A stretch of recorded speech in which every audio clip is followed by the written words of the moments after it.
Olá, boa tarde. Sejam bem-vindos a mais uma edição do nosso programa O Livro da Minha Vida, aqui na Academia Bay. Chamo-me Fábio Moisés Comba, estudante do curso de Contabilidade e Finanças no ISAF, na Academia Bay. E hoje estamos aqui para falar de um dos maiores autores e mais célebres escritores brasileiros de todos os tempos. Estamos aqui para dissecar uma das suas mais brilhantes obras, O Mar Morto. Mas antes disso, vamos falar um pouco do nosso autor. Jorge Amado, nascido a 10 de agosto de 1912, foi um dos maiores escritores e mais brilhantes autores do Brasil de todos os tempos e da lusofonia. Seu conjunto literário de 49 livros foi vendido em mais de 80 países e traduzido para mais de 49 línguas. Jorge Amado foi também o autor brasileiro mais adaptado para teatro, cinema e televisão.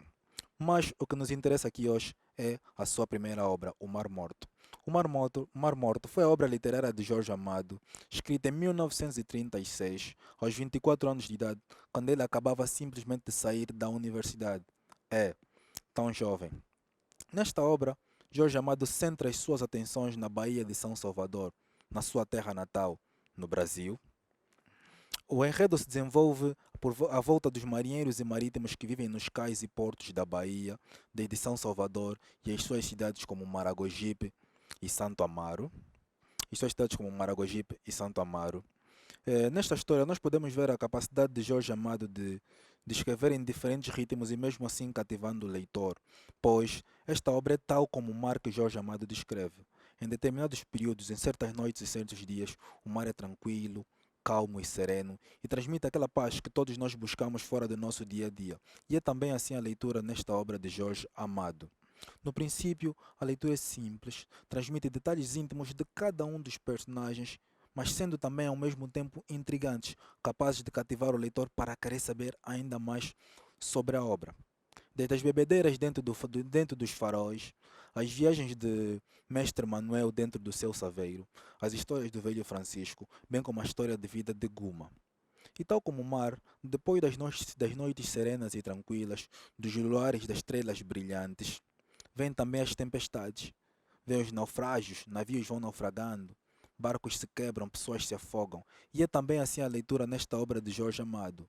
A cada capítulo, nós vemos que Jorge Amado vai procurando nos cativar cada vez mais, vai procurando afogar os nossos olhos cada vez mais dentro da sua obra, vai naufragando os navios das nossas mentes nessa leitura, vai fazendo com que nós queiramos saber que personagem é, que história ele transmite e o que ele vai fazer depois.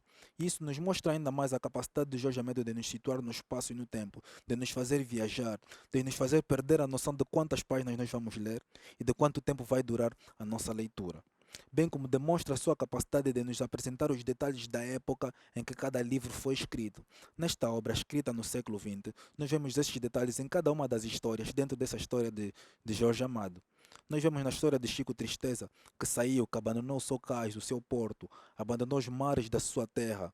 Pese embora ele tenha feito isso, ele voltou. Porque, de acordo com Jorge Amado, todo marinheiro volta a seu porto. Todo marinheiro volta à sua casa, volta ao seu mar.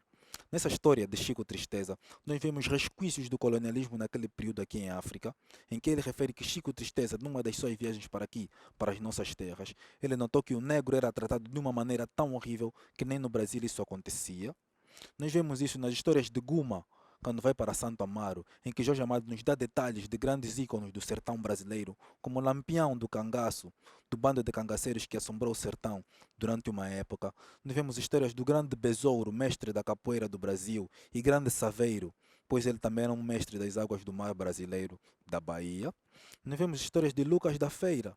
Lucas da Feira que foi um grande ícone para a luta contra os esclavagismos dentro do Brasil e bem como histórias de assombrações como o Cavalo Encantado, um senhor de engenho, que de tanta opressão das pessoas da Bahia, no seu leito de morte foi condenado e se transformou num cavalo encantado que assombrava as bacias de vários rios dentro da Bahia.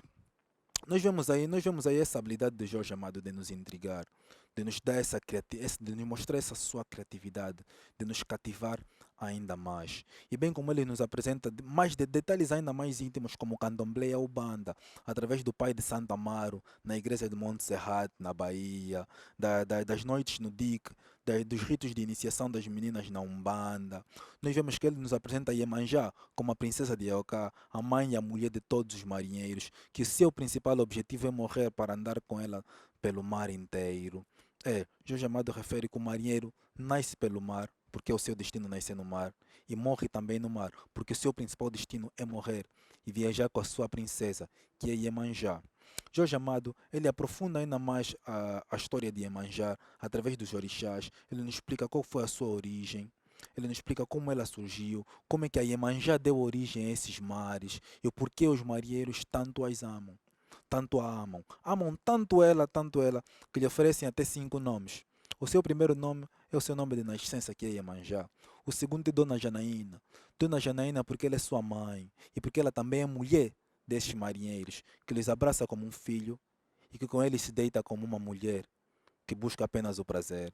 Vemos também Dona Maria, que é o nome que as esposas dos marinheiros dão a Iemanjá. Dona Maria porque ela é também mulher dos seus maridos.